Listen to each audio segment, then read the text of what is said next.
Voilà, je suis à présent aux côtés de Maître Sandra Pirarba. Bonjour. Bonjour. Alors aujourd'hui, nous avons décidé de parler des régimes matrimoniaux et on commence donc par définir ce que c'est.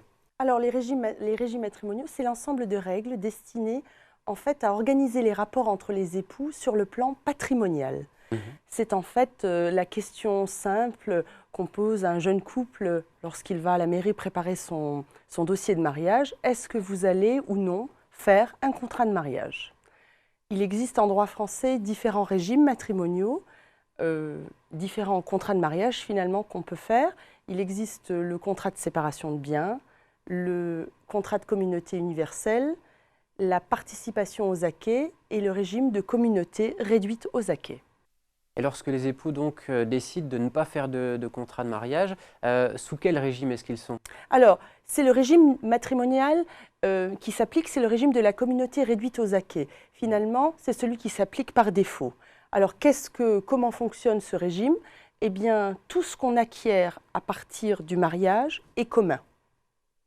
Tout ce qu'on avait avant mariage est propre ou ce qu'on peut recevoir pendant mariage à titre de donation ou de succession ou d'héritage de sa famille. Ça veut dire finalement qu'il y a trois masses de biens, les biens communs, les biens de l'époux et les biens de l'épouse. Alors on va détailler les trois solutions qui s'offrent aux jeunes couples qui rédigent un contrat de mariage. Tout d'abord en commençant par le contrat de séparation de biens. Alors, dans le contrat de séparation de biens, en fait, tout est séparé. Tout est séparé, il n'y a pas de biens communs. Il y a les biens de l'époux, les biens de l'épouse. Et si en cours de mariage, ils achètent un bien ensemble, il sera soumis sous le régime de l'indivision. Ça ne sera pas un bien commun, ça sera un bien en indivision. Voilà. Ouais. Deuxième cas, pour un contrat de communauté universelle. Alors ça, c'est à l'opposé de la séparation. En fait, tout est commun finalement. Les biens acquis avant et après mariage, tout est commun et le restera finalement. Voilà. Et le troisième cas, donc le contrat de participation aux acquêts. Alors ce contrat, il est de loin le contrat le moins utilisé, c'est le plus complexe dans la rédaction pour le notaire. C'est un mixte finalement entre la séparation de biens et le régime de communauté universelle. Finalement, pendant le mariage, tout fonctionne comme si c'était un contrat de séparation de biens.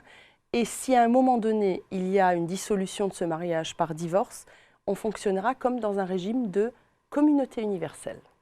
Alors, on se met à la place d'un jeune couple qui veut rédiger un contrat de mariage. Quelle est la procédure à suivre? Alors, il faut pour établir le contrat de mariage, les futurs époux doivent prendre rendez-vous, aller consulter un notaire.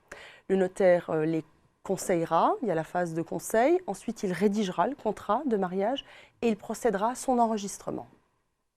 Une fois que c'est fait, est-ce que c'est possible de modifier le contrat ou de le changer? Oui, tout à fait, on peut modifier le contrat de mariage. La seule condition qui s'impose, c'est qu'il faut qu'un délai de 2 ans soit passé à partir du moment de la célébration du mariage. On ne peut pas modifier son contrat de mariage dans l'année qui suit, par exemple, le mariage.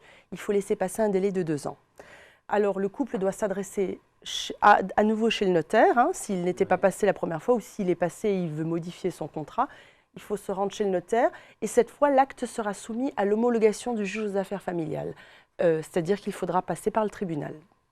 Quels sont les choix des jeunes couples entre les trois possibilités qu'on a vues? Est-ce qu'il y a des tendances? Oui, la tendance actuelle, c'est les couples qui décident de faire un contrat de mariage vont plutôt se tourner vers le contrat de séparation de biens. C'est la tendance des dernières années. Depuis 2010, on se tourne plus vers un contrat de séparation de biens.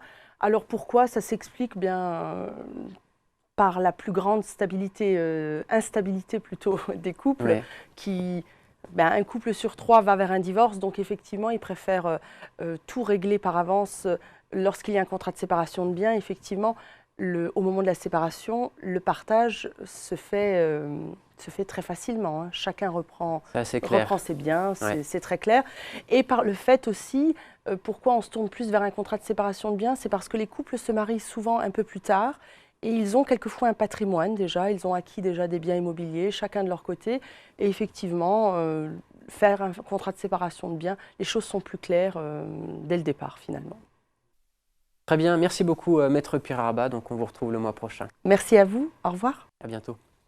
C'est la fin de cette émission. Juste après, on parle plate sur TV8 avec Fra Salzman et ses acolytes, qui abordent le sujet quelquefois fâcheux des élections. À très vite.